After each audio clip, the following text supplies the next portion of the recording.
Hello and welcome to Talk About It Tuesday. I'm Tosca DiMatteo, your host on this International Women's Day.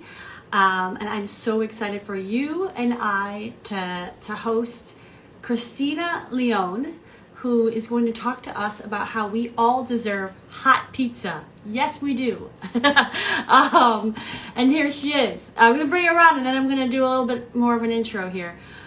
So this is awesome. Such a great episode. I'm excited for all of you who are joining now and after the fact.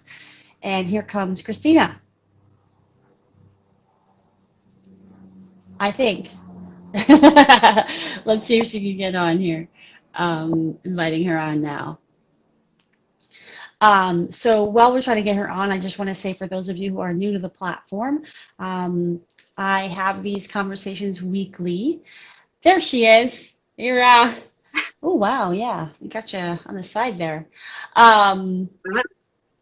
Yeah, if you want to adjust your camera, I'm going to just share a little bit about why I do this platform. I do it because I want to bring different perspectives, experiences, and backgrounds to the table, all in the spirit of helping us live better lives, strengthen our leadership, and also find our way into healing and personal development. So this is a passion of mine. I love just this opportunity to talk to different people and hear their stories. And so I'm super excited, Kristina, to have you on today. What a gift. My new friend. I feel like I've known you for like 25 years. And I want to start, I got to clear the air. You know, I always say this, like, what do you got to say so that you can be in the room? My husband was tested positive for COVID today. So there's that. I'm negative, but I don't think that's going to last very long. So that's just been kind of occupying my brain. But I say it so I can release it and let it go and be here with you to talk about hot pizza. Hi, Tosca. Here I am. Good morning from Australia. Good morning. Very wild, wet, rainy weather we've been having here with some flooding and all sorts of issues with that. So normally it's sunny and warm and gorgeous, but today, no. Not so much. Well, it's sunny in this room with you. Oh, thank you, darling. So I want to say thank you. Thank you for taking the time to come on and share your story and talk about what you're so passionate about, which is everybody having hot pizza. Thank you for your just immediate friendship and your generosity and your support, which happened from like the moment that we met. And I just want to also honor Deb Driscoll, who is the reason why we know each other. So shout out to Big Life Magic.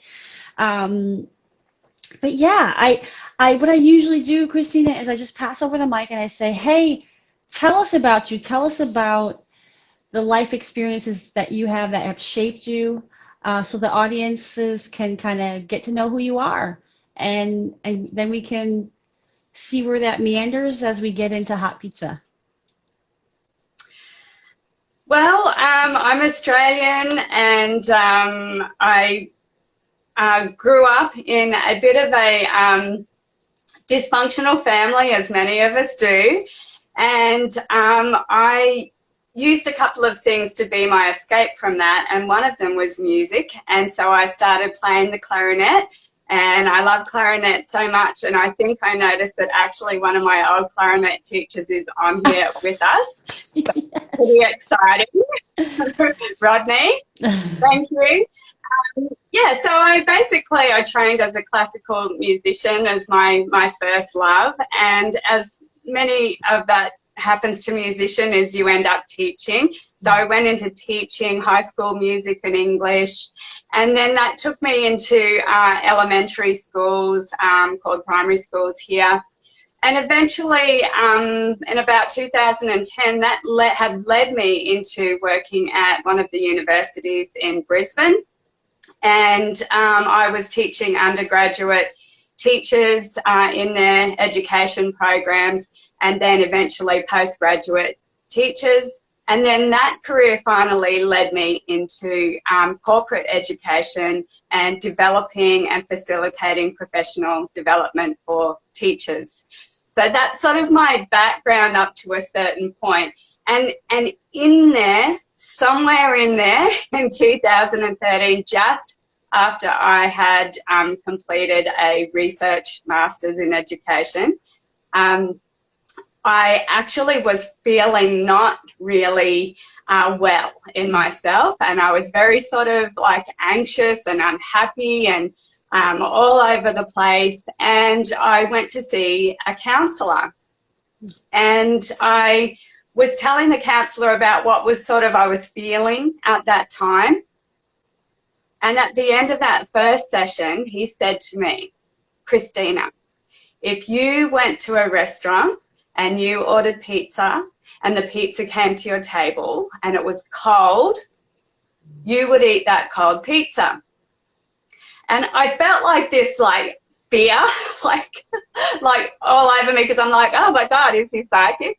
And but no, he was trying to tell me that I was accepting less than I deserved. You know, I was just eating, accepting people serving me up less than I deserved in areas of my life. Now, that really simple concept literally changed my life forever. I went home, I put my researcher lens on, and I looked at everything through this lens of, am I being served cold pizza here? And it turns out that I was being served quite a lot of cold pizza. You know, I was being served a bit of cold pizza in my workplace, even in my family, but I realised that I was, maybe the biggest issue at that time was that I was being served a lot of cold pizza in my relationship. So that's the concept of cold pizza that was then a catalyst for me to move like in another direction that's led me to hot pizza today. So, okay, so before we get to hot pizza, first of all, thank you for sharing, you know, your kind of journey, kind of starting off with dysfunction and the love of music and moving into education and then moving into the realization of like kind of not really being happy in your life. But I want to go back to even the role of music in your life, like what, and because you kind of put that in connection with kind of your childhood, and so like did music help you to escape? Like what was that for you, that first love that you discovered? It was literally that. It was literally my first love. Yes, it probably was an escape in a way, but that's not why I, you know, consciously did it. My mum was an amazing singer, sang in operettas and musicals and played piano like, I don't know, crazy well. And I'm still kind of jealous of her skills in those areas. So I had my mum's kind of like, it came through me from my mum and that influence, and she was the one that got me started on clarinet. And I started playing clarinet probably when I was about 12. And then I actually only got formal lessons when I was about 14. And I just loved it. And what happened was then I was able to be part of an amazing organisation called the Queensland Youth Orchestra, and played in one of the groups of that organisation for several years. And that was a really wonderful thing in my life. Beautiful friends that I'm still friends with today, actually. So it was a whole kind of life for me in a way. And it still is part of my life now. You still play? I still play a little bit. Oh man, is it like accessible? Can we get a little show? I think last time I had my brother on and he started playing guitar. It was like a big hit.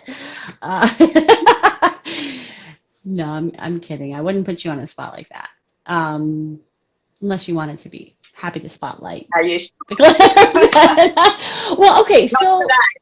Not so today. so one of your first loves, I love that, and it's still a part of your life. And I love digging into some of this too because I think, when I work with people that are get kind of lost, right? Just kind of sometimes as we think about what brought us joy throughout our life and where that thread is, or maybe where it got lost, I think can be really helpful. Um, and and then when you talked about when you were in a room with a counselor, so tell me a little bit more about like this realization of cold pizza and like what had culminated to kind of be in this moment where you were trying to figure out I don't know if it was you were feeling stuck or you were just feeling unhappy and you were just starting to kind of unravel some of that. That's exactly where I was. I didn't really know what was going on with me, and I would never call myself an anxious type of person. But at that time of my life, I was feeling very anxious, and and I just completed a research master's, so I was ready to kind of take off into an academic career. And so I just needed a little bit of support, and that's why I went there. And but that moment of him telling me that really changed everything, that the way that I looked at everything for really forever, and I still look at things this way. And so when I went home, I really used an objective, researcher lens to look at everything. Am I being accepted? Am I accepting cold pizza? And it just turned out that it was in my relationship that I was being served a lot. And when I really investigated it, I was being served cold pizza emotionally, financially, and sexually. And interestingly enough, that's what aligns up with the major reasons why people have issues in their relationships, right? So I sort of went forward from that understanding, and I started saying that, no, I'm not accepting that anymore. That's cold pizza. Stop doing that. Because the realization of cold pizza is this. I was actually blaming myself for the problems in my relationship at that time. And I kind of kept thinking, if I just keep working harder on myself, then, everything will be right. If I try harder in this relationship, if I do more.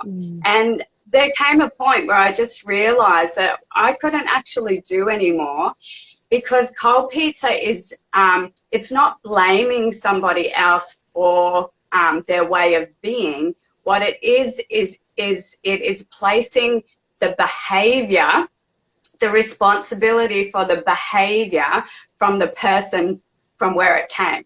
Right? So it wasn't my behaviors that were really negatively impacting the relationship. It turned out that they were my partner's behaviors.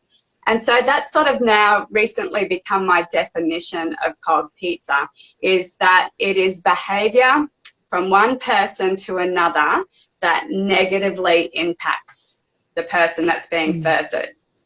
And you can tell that. I was just going to say, you can tell that you're being negatively impacted by the way that it impacts you emotionally, right, or physically or financially. So if you're being negatively impacted in those ways by somebody else's behaviour, not your own issues, by somebody else's behaviour, then you are being served cold pizza. So where does it fall? What people say, like, oh, we're responsible for our own emotions. And so, like, where do we, like, start to identify, like, what's within our control, to kind of manage emotional reactions to things versus, like, when we're getting handed things that, that we don't deserve, or, you know what I'm saying? Like, how do you, and maybe just at that point in time in your life, like how were you able to draw the line between owning your reaction to things versus being able to say, oh no, this is cold pizza and this is not okay? Right. I think that that's about having like an active awareness. And I think actually cold pizza, the concept of that helps you have that active awareness. And prior to that, I'd gone on, I guess, like a self-help, self-discovery, you know, spiritual journey. And I'd done a lot of self-work, and I'd worked on my issues from my quite traumatic childhood. And I had, you know, strived to, you know, better myself and be a better person. And so I was actually in this stalemate with myself, because I was thinking from this perspective of, yeah, nobody else can make you happy, like your happiness comes from within. But actually, that's not quite true when you're in a close relationship with somebody.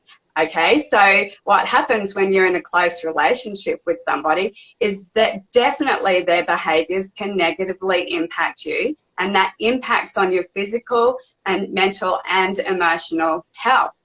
And that's actually been proven through research. Like, we didn't know that fully through research, but there's been some research on that. And actually it's proven that it does impact your health. And I'll give you one example. Research that was done several years ago now, but it's still relevant, is that there was a study done in the US where they put blood pressure, you know, monitors on couples, and they monitored couples' blood pressure over a period of time, and what happened with people's blood pressure with certain behaviours. And what they found was the people who had partners that were critical and made snarky remarks to them, that was the term that they used, was even just making snarky remarks spiked the blood pressure in the other partner. Oh no, So, I make snarky remarks all the time to my husband. What's that say about me? Well, snarky it's sarcastic versus snarky, like in the I don't territory. know, I don't know. but that's interesting, isn't it? Like that, it really has been proven to impact people's health. So people who have Right. healthy relationships live longer. They live happier, healthier lives. They have more support around them. There's a lot of impact. So we cannot say anymore that somebody else's behavior doesn't impact our happiness. Right. Yeah, we're constantly getting, yeah, we're constantly, things affect us, and how it affects us is in large part up to us in terms of, are we letting it in? Are we like Teflon? Are we letting it slide out? Or are we taking abuse over and over again and not actually addressing it? And I just want to go back too, because your story, and I don't think you mentioned it, but I know because, you know, with our pre-call and stuff, you were married for many, many years when you discovered you were getting cold pizza. So how long had you been married when you realized, like, oh shit, I'm getting served cold pizza? I was married for 24 years, Tosca.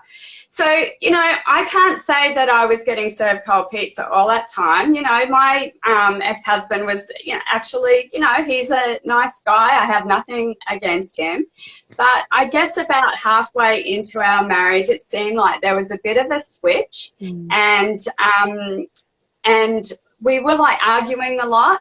And one day my son said to me, "Please, Mum, don't argue." And I thought, oh, wow, like it's really unfair to, you know, the kids are hearing us argue a lot. I am going to stop. So I stopped arguing. But I guess what happened then was, because there was nobody pulling up anybody else for their behaviours, was that they just kind of kept coming in unchecked. And so I can pinpoint that moment to going, I actually believe I started eating more cold pizza from that point on. And then it was a gradual process of more and more and more.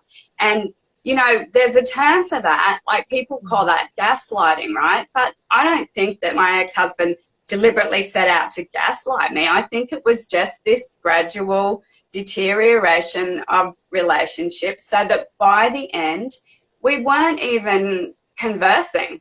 You know, we were struggling to have real conversations. I felt like I was getting no affection. Probably he felt that too. You know, there were all sorts of things going on that deteriorated. And so the next part of the story, though, Tosca, is that I then took my ex-husband to the counsellor with me. And when we were there, the counsellor asked my husband if he loved me enough to change some of his behaviours that were impacting me and were impacting me negatively and causing me stress. And unfortunately, my husband at that time couldn't say that, yes, he loved me enough to do that. So I went home and I really thought about that. I'm like, wow, I really thought he would have said yes, because I guess I logically know that he loves me, but he couldn't say it, and he hasn't amended his behaviours to action it. So that was really the moment. I went home. And you know, when we say our marriage vows, you say the things like, you know, love isn't jealous, love isn't unkind, love isn't angry. I mentally went through that, and I went, actually, well, the vow was that, but I'm getting the opposite. So I'm feeling like he is unkind to me. I'm feeling like he is jealous. I feel like he is angry. I feel like he does hold things against me. So then I thought, if he doesn't really love me, if he's not showing me those things, does he even like me? So I looked up the definitions of like, and I was like pretty upset. And again, this kind of ripple of fear went through me to go, actually, I don't even really think that he likes me anymore, because we're not even conversing. I can't say anything without him saying the opposite. So I just think that, as I wanted to come back to that point, if I don't think anybody sets out to do that, there's only 10% of our population that have personality disorders that set out to deliberately. 10% are sociopaths. Everybody just turns into an asshole over time. But, you know, it's so interesting. I'm going to give you the statistic. So I don't think anybody deliberately sets out to do that, except for those 10% of the population. So what happened here, right? It was just a gradual deterioration of behaviours that happened over the course of time. And but 37, so the people who mostly decide to divorce, it's usually the woman that initiates the divorce, and usually the woman has been thinking about it for at least the 2 years prior. And the main reason why most women say that they leave a relationship, and this is from an American study that was done in 2014, ironically the same year that I left my relationship, and from 4,000 participants, 37% of the women said that the top reason why they left their relationship was emotional abuse.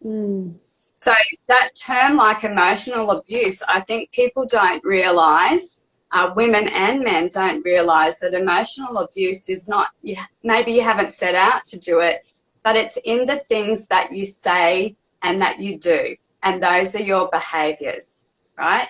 You're not literally you know, setting out to damage anybody, but if your behaviours have deteriorated to a point where what you say and what you do impact the other person negatively, emotionally, that is emotional abuse. And Kate, let's talk about emotional abuse, because I feel like when we talk about abuse, I think it's more and more in the vernacular of saying physical and emotional abuse. You know, I think now culturally we're starting to understand, like, oh, when you do this repeatedly for 25 years, it's going to do some serious effing damage.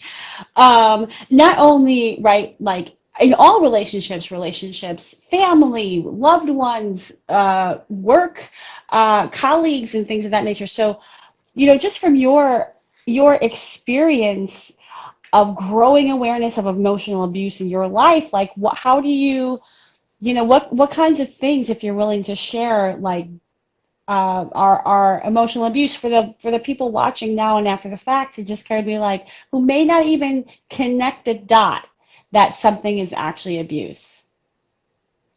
When somebody has a pattern, like you said, abuse is a pattern of behavior. So Mm. it's generally not like one instance of Mm. things. So a pattern of behavior of, say, criticizing you. Mm. So if you are being told that you can't do anything right, or they just don't like anything that you do. Mm. Blame is another one. When somebody blames you for everything that goes on that is not good in the world or the relationship, you know, that is abuse.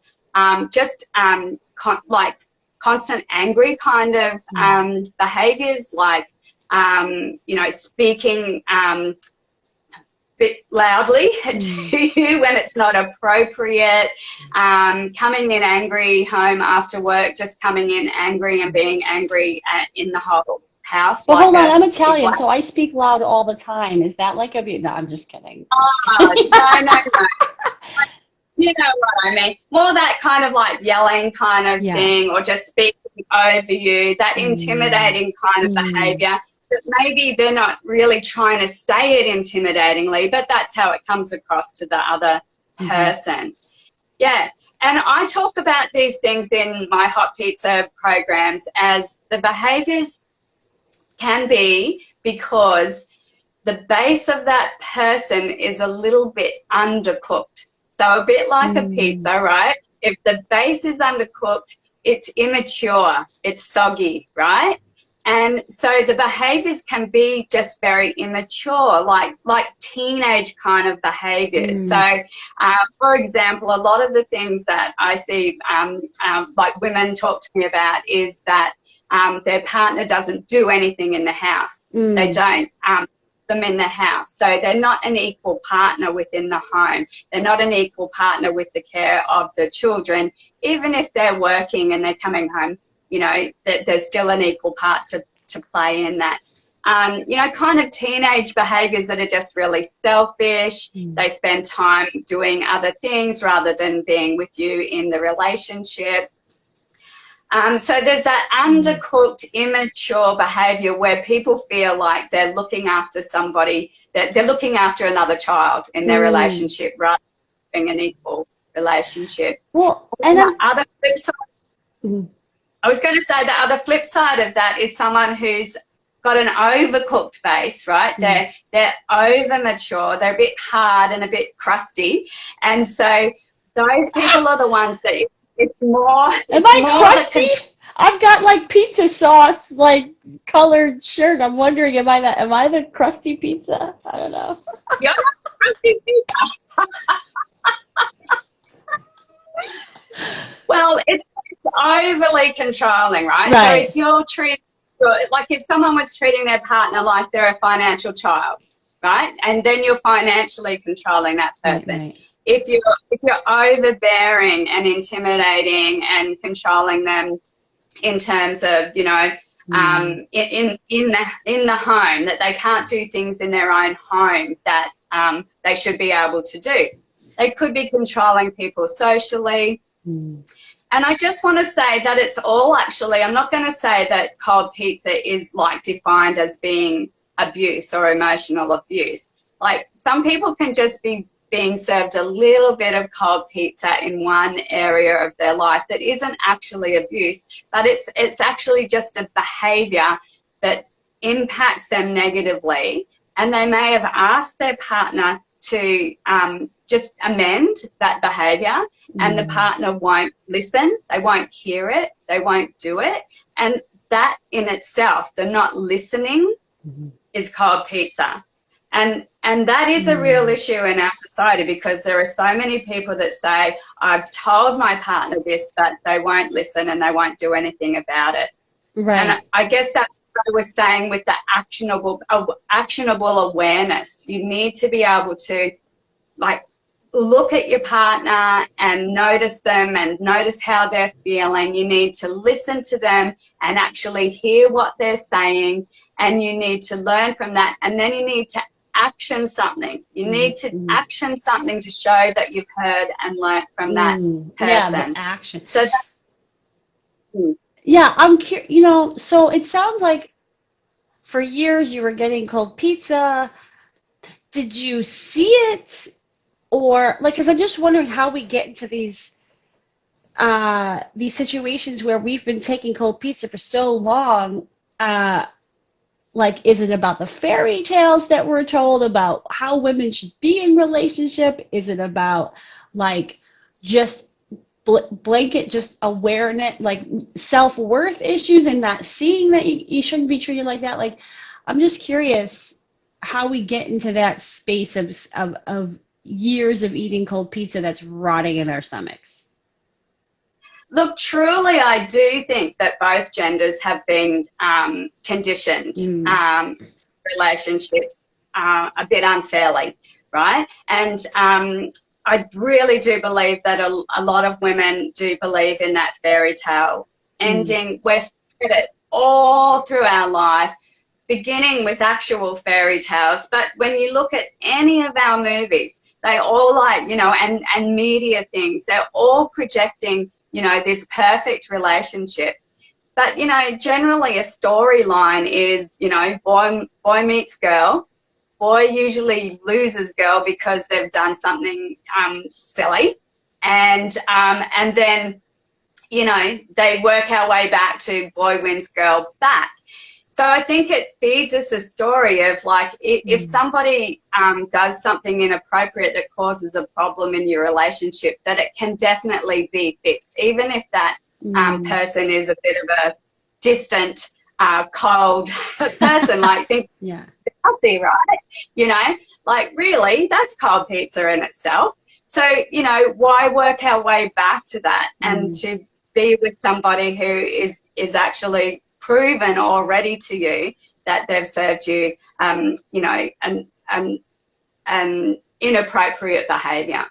So so, you've already taken the cold pizza, you've already eaten it, and now we're going to keep eating it because we're now committed to that person. mm, And then we get married, we have the fairy tale, we just move on with our life, which may include children, and then you've got like emotional investment, financial investment, physical investment, like you're all in, right? It's very right. difficult to live. So most people want to try and make a real go of it. And, that in the end, that happened to me. All of those factors, played into I actually want to be in this relationship and I want to work on it, but I want it to be better. But I can't actually change that other person's behavior. That's their responsibility. Right. And if they won't hear me when I'm saying you're serving me cold pizza, well, Then, then you've got to yeah. do something different. Yeah. And I just want to also say hello to Sarah from the Now. She says, Happy International Women's Day, ladies. And she's someone who serves hot pizza to all her community of women, for sure.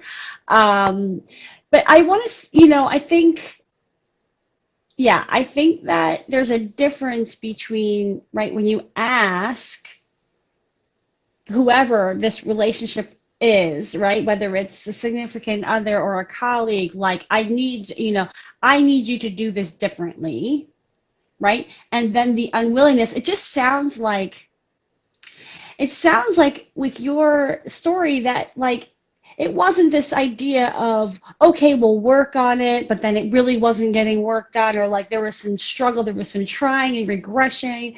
It was more like it just was you were like, okay, are you willing to work on this? And you just got like a cold hard no, which feels so like harsh. I'm not sure if that's how things go. In a lot of times, I think that in a way you kind of cut through a whole lot of possible years of bullshit of things, of not doing the work but saying you're doing the work. I don't know how you see that, but I can imagine, and of course we all have friends and we talk about relationships where sometimes there's just a push and pull for years and then you realize this isn't going to work. But for you, it just feels like it was like you got hit with a brick wall of like, oh my God, like he's not even willing to try. Yes, but that brick wall only happened because I was like told about cold pizza. So I had been for years toing and froing with all of that, and I had been articulate. I'd said what were the issues. Right, you were doing the work, but he wasn't reciprocating, or even you never maybe even asked him for a commitment of like, are you willing to work with me on this? It was just each time things came up, you were putting your requests out there and just kind of getting the no's. And right, yeah. Exactly. Then it was actually a shock. As I said, I told you that story of him being asked, do you love Kristina enough to start working on these things? And for him not to be able to say no, not to be able to say yes, actually, it broke my heart. Like, it really broke my heart. But I still kept trying, like so many people. I still kept trying because of all of that investment. And I actually didn't want my marriage to end because, you think, well, we've built so many things together.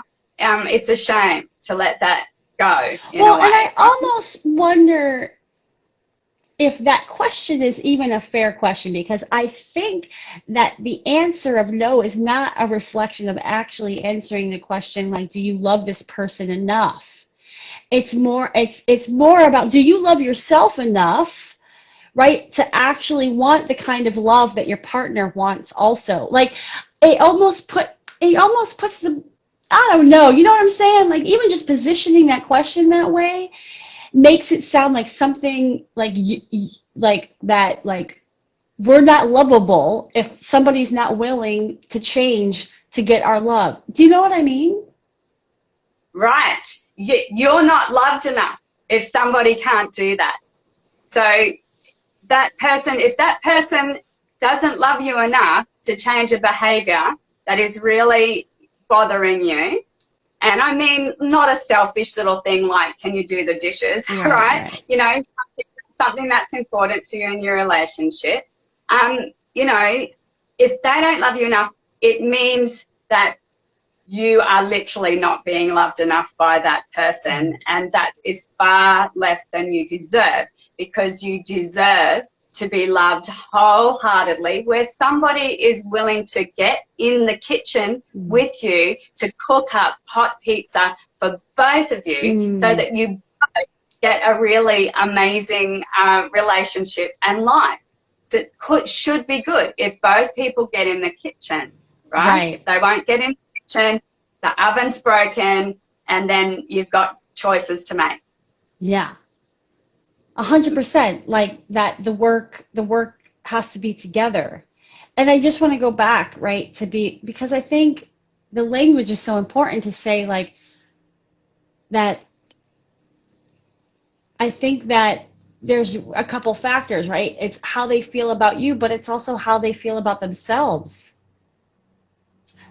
Because, like, or what they're willing to see in themselves. Because even with my own relationship, I think that it's easy to say, well, this is who I am. Accept me, this is who I am. And my argument is always, that's not who you are, that's who you've been conditioned to be. Those are the behaviors that you have been conditioned to do, but it's not who you are. And delineating those two to make it not about the soul, the heart of a person, but their behaviors that are actually toxic, or that's not serving you, or that don't lead to hot pizza. Right. And I truly agree with you on that, Tosca. And I think about it this way, that, when you're born as this beautiful, fresh, innocent, impressionable little person. And your behaviors are not you, that part of you that is you. Your behaviors are like the clothes that you put on during your life, right? And your clothes can change as you grow and develop. You don't behave the same when you're 15 as what you did when you were 5, right? Yeah. But why is it that when we get to a point like in our 20s, a lot of people start really defining themselves by their behaviours? So this is just who I am. But actually you can take that old shirt off and you can put a new one on. It's just a behaviour. It does not actually hurt the core of you to change a behaviour to help your relationship. Right. in the hot pizza framework, I talk about our individual responsibilities. It's one of the key ideas. So each of us come into a relationship. Oh, I'm doing it over there, you can't see. Each of us come into a relationship. This is one of us, and the other one is over here. And we're both individuals, right? And prior to being in a relationship, it's your responsibility to, you know, look after your own physical, mental, and emotional health. And it's your own responsibility to look after the behaviours that you present to the world, right? So they're our individual responsibilities. So when we come into a relationship and those two, you know, individual pizzas intersect into a Venn diagram, the relationship is actually that little, you know, weird moony kind of shape Yes, in the yes. middle of the diagram. And in that part, that is the intersecting part of the two of you as individuals. That is the relationship. And in that part of your life, you now have relationship responsibilities. And one of those responsibilities is to like the other person enough, right? Show interest.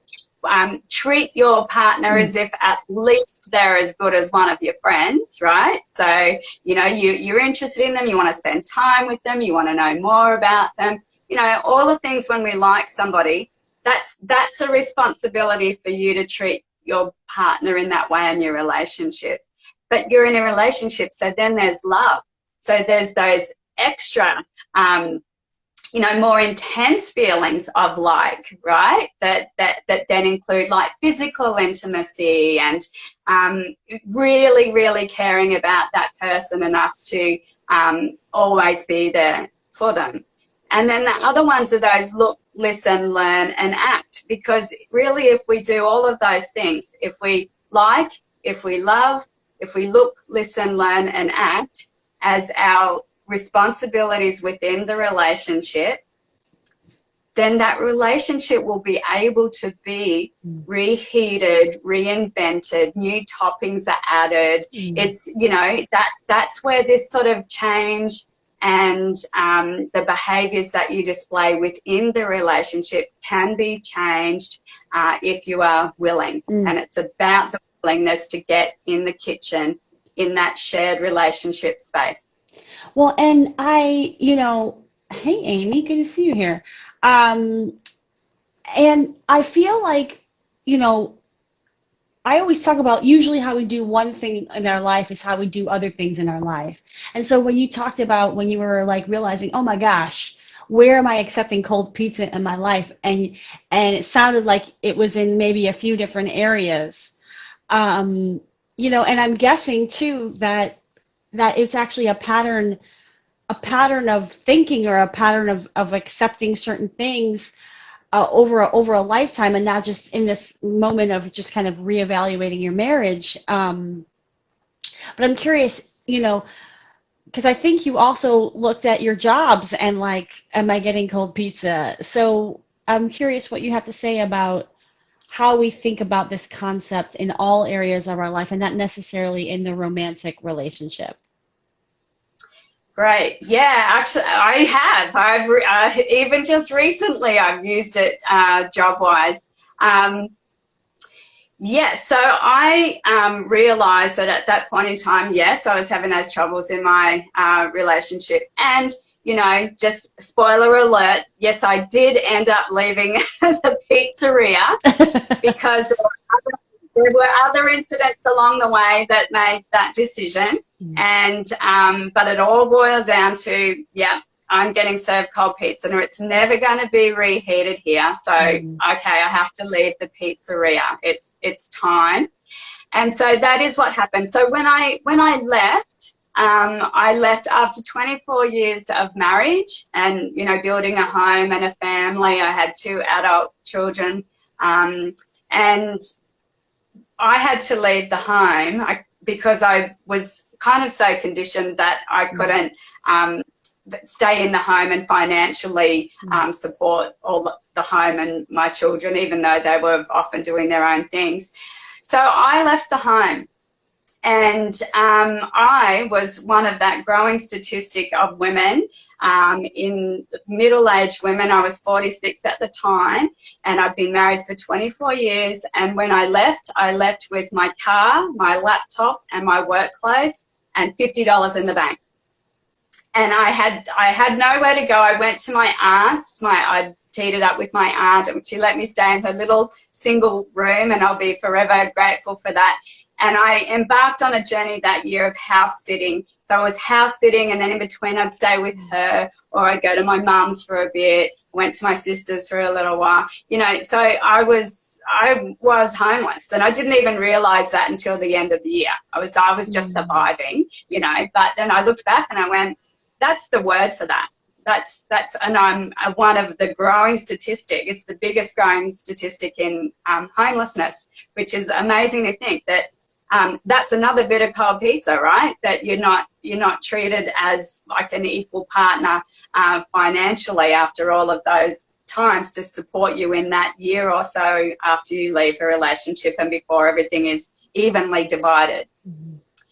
So anyway, by the end of that year, I realised that my job that I loved, which is at university, but I was employed casually, was not enough financial nourishment to sustain my life. And it was always a lot of work. I was always working. I worked so hard, but it wasn't enough financial nourishment. And I went, you know what? This is actually cold pizza, that I worked this hard and this many long hours and not getting remunerated as well as I could be, because I can't even rent myself a place because the income was fluctuative. Sometimes you get a big amount and sometimes you would get a small amount. So you never knew what it was. I went, this is cold pizza. So by the end of that year, I was exhausted, and one night I had that realization. I went, this is cold pizza. I can't do it anymore. I need to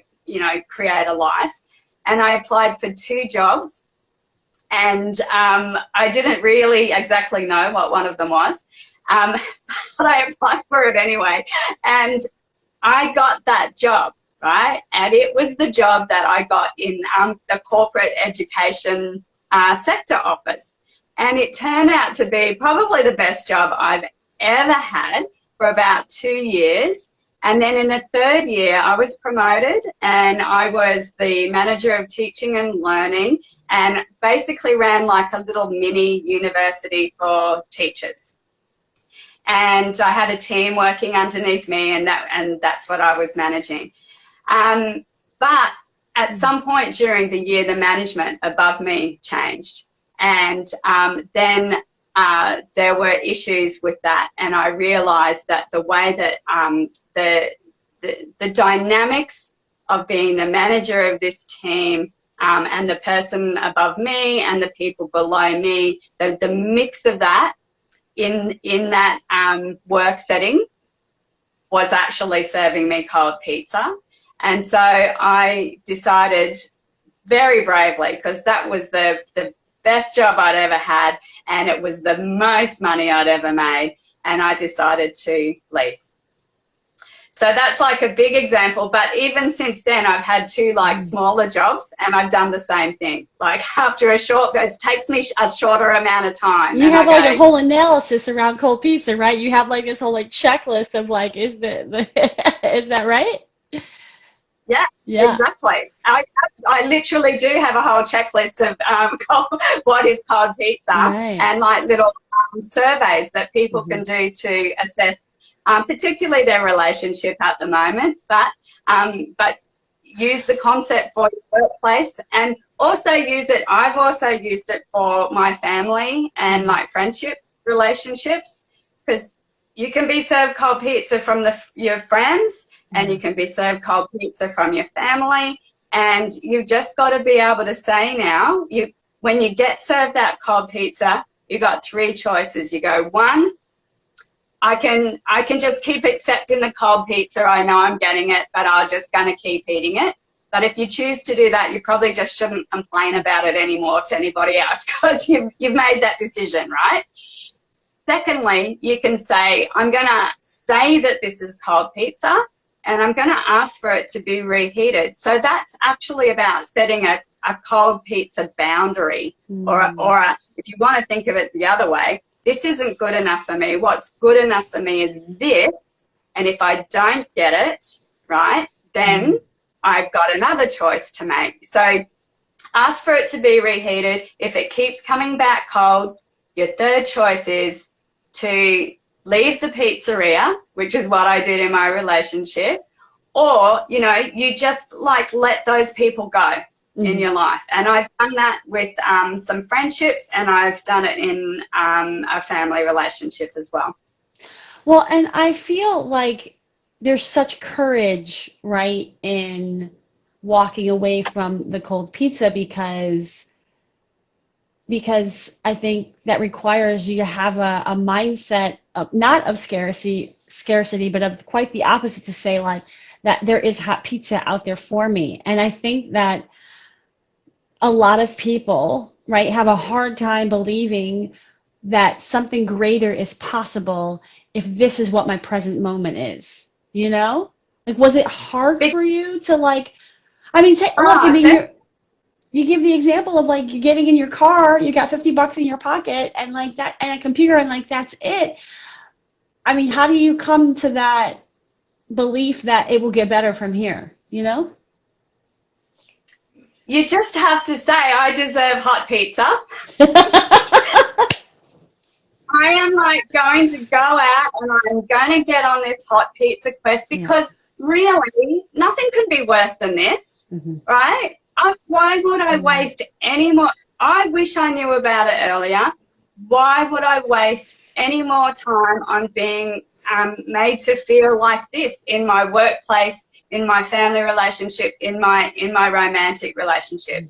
Why am I going to waste any more time feeling unhappy, unfulfilled, you know, just unheard, overworked, you know, all of those things that you can feel in just you can feel it in a little, like, tiny way, or you can feel it really deeply, right? So any one of those things are cold pizza. Don't waste any more time on cold pizza. You've got three choices, and yes, it does take courage to walk away from it. Like that is a really big thing. And I guess in a way that's why it had taken me so long to get to that decision. But I just don't want anybody else to be wasting years doing that, because I watched my mum do it for over 50 years, and I do not want to see anybody else do that. So very quickly, my mum was served cold pizza by my dad for life. And I'm not saying it's a gender thing. Men can be served cold pizza too, right? I'm sure I served Ryan cold pizza. Right.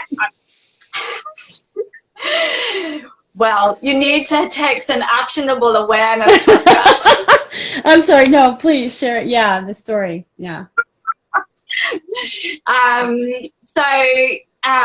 My mum was with my dad for over 50 years. He spoke to her badly. He criticized her. He belittled her.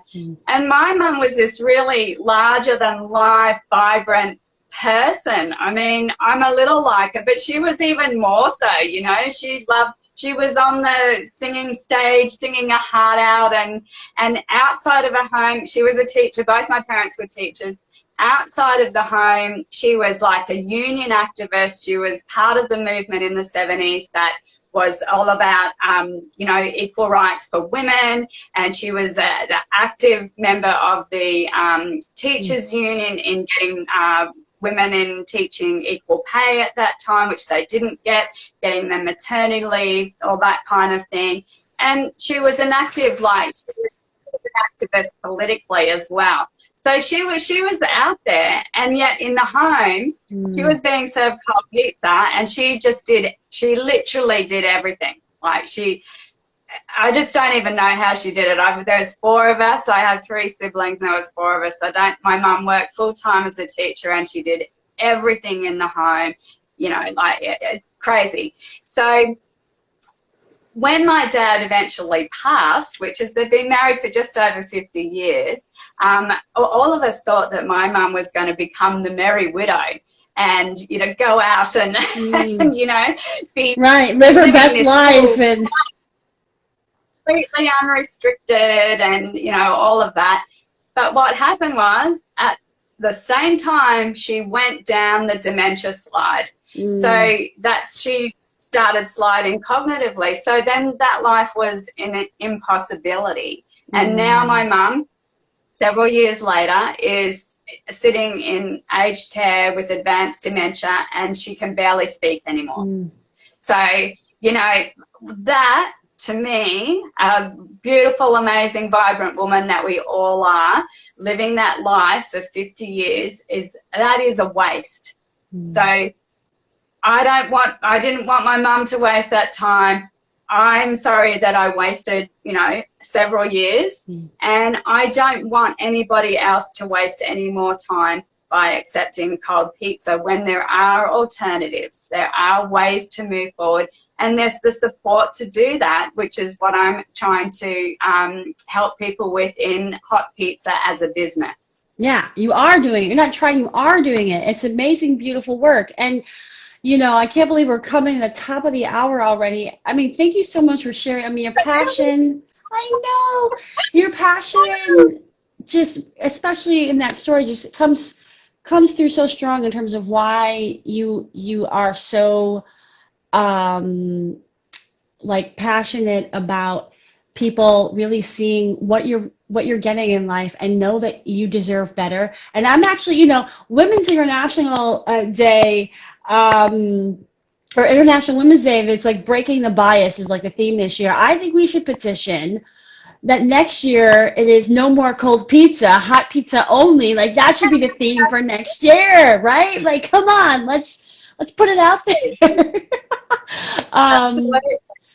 But yeah, share a little bit more about where people can find you if they want support for taking hot pizza only in their lives. So, of course, you can find me on my website, which is www.myhotpizza.com. I'm on Facebook also, Hot Pizza at Hot Pizza 68. I'm on Instagram now. Yeah. Thank you, Tosca. I have to learn a little bit more, but I'm on here. Also, if you want to view the keynote Hot Pizza speech, it's on YouTube. Just look up Hot Pizza Kristina Leone and it will come up. And you'll find on my website that there are lots of options. So I'm developing e-learning courses that people can privately and anonymously, they can actually get like a relationship programs for themselves or as a couple without any interaction with me on a personal level. But I also have 4-week transformation programs for couples where it's a combination of relationship re-education according to the Hot Pizza relationship framework, which is now much developed from that original concept, and it's an in-depth relationship framework to address all of the major issues that usually occur in a relationship. And you'll get the re-education part of that, but also the individual support from myself as a couple. And it's a 4-week transformation because I think let's not waste time. Let's get you on track. Let's get it now. Refresh your relationship. Yes, get in now. Don't waste time. Plant the seeds now. Have a better relationship come April. I love it. Yeah. And it's not only for couples, there is an individual program as well for support for, you know, women and people who just need the individual support, whether they're within or without their relationship. And just to come back to the e-courses, my first e-course that was going to be up is this delicious little 2-hour course, which is basically, should I stay or should I go? Right? Should I stay in this relationship or should I go? And it starts with using, of course, a cold pizza assessment, which I said is like a survey, but it also has 4 other very comprehensive powerful ways to assess your relationship, to make that decision, and then the support to move forward from that. Yeah, I mean, I'm so glad that you're here and that you're doing this work. It's just, I think it's just so important that we are living our best lives and that we are in relationships that are actually serving us. And that, yeah, like this awakening to like what we deserve as humans, whether you're male or female, doesn't matter, right? But you deserve relationships that nourish you and fill you up and help you to be your best self. So I'm so glad that you share your story, and yeah, for those of you, you should definitely check out her YouTube video. It's quite spectacular the way she tells her story of transforming and not accepting cold pizza anymore.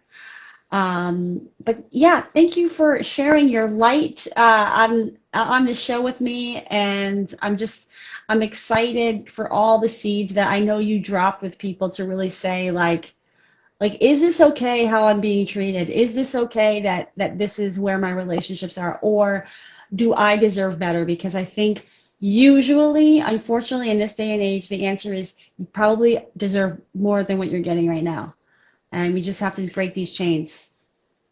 Right. If you're questioning it, then it's probably true that you are being served cold pizza. Yeah, and I want to honor there's probably a middle ground, right? You're probably getting some cold pizza and some hot pizza, and there's probably opportunities to heat up the whole damn thing. But it's probably not so binary as we kind of been talking about it. So I just want to like honor that.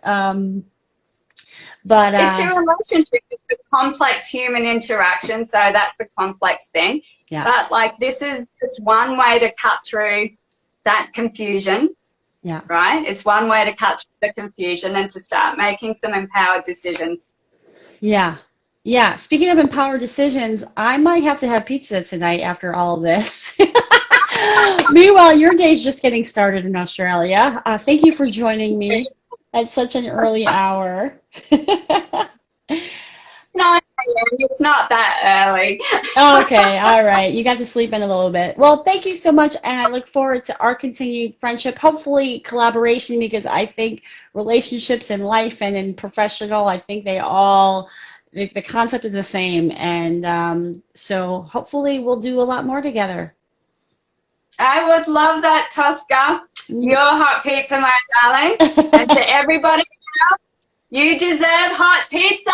Yes, yes, agreed. Great way to end, and thank you again, and ciao for now, and I'll see you on the other side. Bye. Thanks, everyone. Bye.